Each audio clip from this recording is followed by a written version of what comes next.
Real Madrid fiton Champions League për të 11 herë në historinë e saj.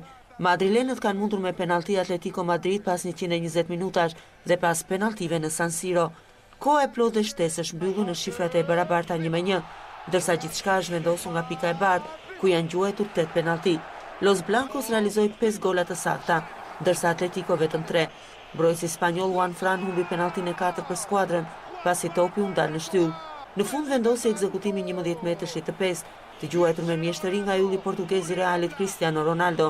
Sulmuesi 31 vjeçar i e për të dytën herë dhe të 11 në historinë e klubit.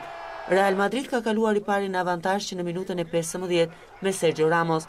Madrilenët kanë pasuar dhe disa raste të tjera, por pa e finalizuar. Me fillimin e pjesës së dytë, Atletico ka kërkuar me vendosmëri golin e barazimit. Në minutën e 47 Griezmann ka humbur një 11 metrësh pasi ka goditur traversën. Po megjithse ka humbur penaltin, djemtë e Simeones nuk janë dorëzuar. Ata kanë ushtruar presion të vazhdueshëm, duke mbyllur Realin në gjysmë fushën e tyre. Përpjekjet e Coloneros janë shpërblyer në minutën e 79, ku Carrasco ka shënuar pas një super aksioni. Me gjithë përpjekjet e Atleticos, 90 minutat kanë përfunduar me rezultatin 1-1. Pas 30 minuta shtesë, asnjë nga skuadrat nuk ka mundur të shënojë, duke kaluar përmes penaltive. Por nga pika e parë, me sa duket eksperienca e Los Blancos dhe pesha e fanellës, ka bërë që Real Madridi të triumfojë për të 11 herë në Champions League.